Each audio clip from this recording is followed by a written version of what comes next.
This is Aero-TV's daily update on EAA AirVenture Oshkosh for Wednesday, July 27th. FAA Administrator Randy Babbitt was on hand today to address the media and delivered a mixed report on safety.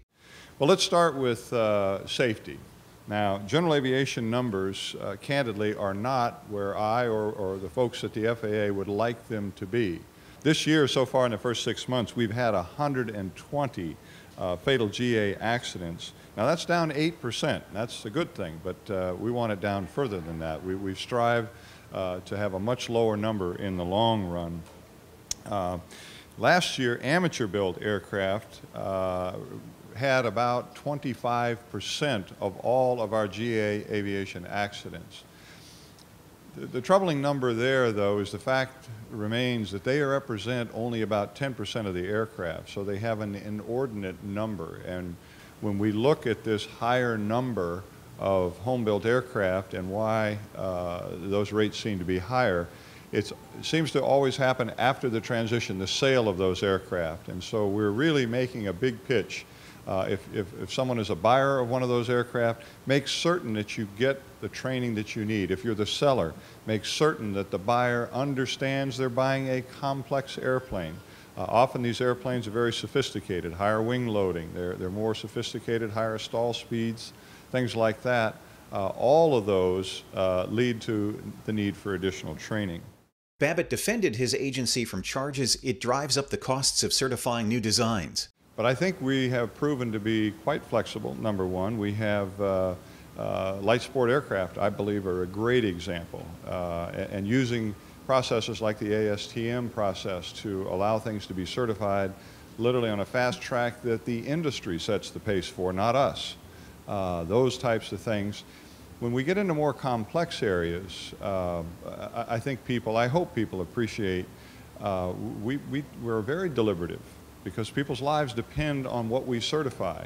And we broadly certify something for use all over the country in every aircraft.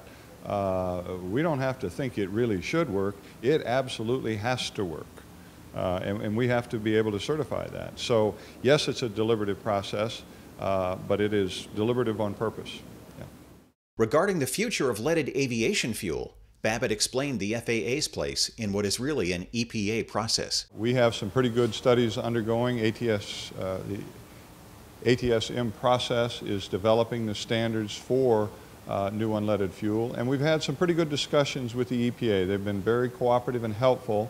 The EPA, of course, has the ability, and they have the statutory authority, in fact, to say there will be no more lead in fuel.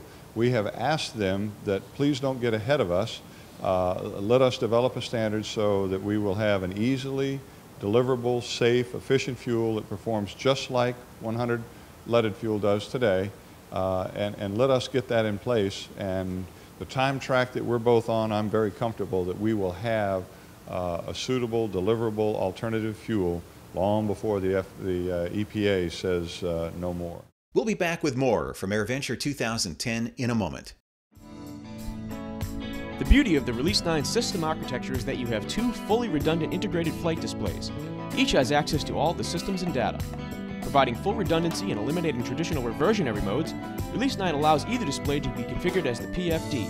Now your failure modes are much more manageable because you can continue to fly with the same familiar display symbology without the need to relearn composite modes you don't typically fly with. Avidione's Integra Release 9 is truly the next generation in fully integrated flight deck technology. Welcome back to Aero-TV's daily update on EAA AirVenture Oshkosh. Two recipients of scholarships in the Able Flight program came to Oshkosh to receive their wings today.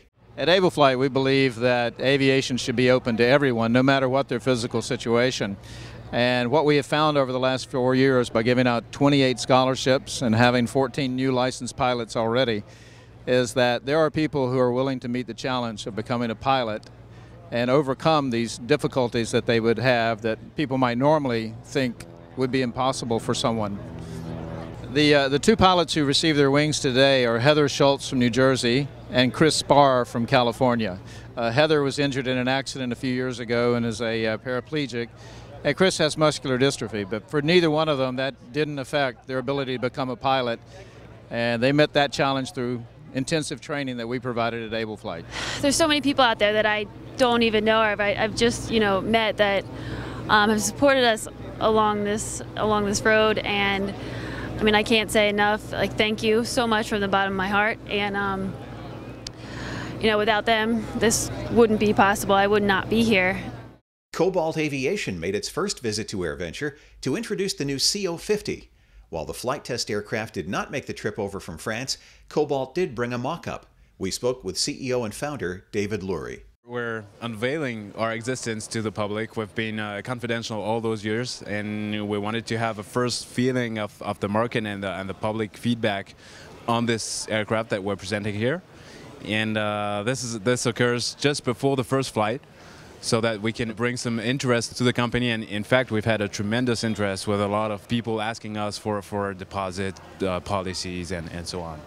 It's gonna be the most beautiful aircraft in the world, I hope, and it's designed to bring an efficient way of traveling with great payload capabilities, with a high speed capability with 245 knots in maximum cruise speed, and all this in a classy environment with a fully customizable cabin, all leather hand stitched, and with a style that we bring from France. It's a new idea, a new way of flying.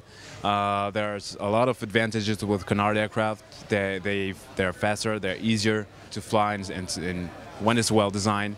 Well, we are not confronting anyone, I mean, neither Cirrus or Cessna. We're just proposing something different, and we hope that people are going to like it, and so far it seems so. Mahindra Aerospace held a press conference to announce its recent acquisition of Gipps Aero. I think it's been a fantastic experience, overwhelming. First of all, Oshkosh, as I said, is an addiction. I used to hear about it, but I think I got addicted. I'm already waiting for the next one. So I was telling these guys, I said, why don't you book the next year? And in our mind, we've started planning how should it look, how should our display be next year, first of all. Second thing is, it happened at a very right time. We just finished and concluded our acquisition of Gipps Aeronautics about 10-15 days ago. And we wanted to introduce ourselves and actually come back and tell to the world, or the aviation world, that yes, we are the new entrants, we are learning, but I think we will be there. And we have very ambitious plans, both in terms of introducing a 5-seat, 10-seat and 18-seat aircraft, in addition to Gippsland's existing products. So overall, fantastic experience. And of course, I'm grateful that FAA chose to give us the type certificate for the turbocharge here. And more importantly, I must compliment EAA for what a fantastic show it is. In a moment, a look at highlights from Wednesday's Air Show, when Aero-TV's daily update from AirVenture continues. Now, another moment of freedom from Cirrus Aircraft. Freedom through safety. Perhaps the ultimate freedom is confidence, assurance, and peace of mind. We design it into every personal aircraft we build. It's the security that comes with knowing you're flying the plane with a parachute. The breakthrough concept that launched the Cirrus phenomenon.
Join us again tomorrow for another daily update on EAA AirVenture Oshkosh 2010 from Aero-TV.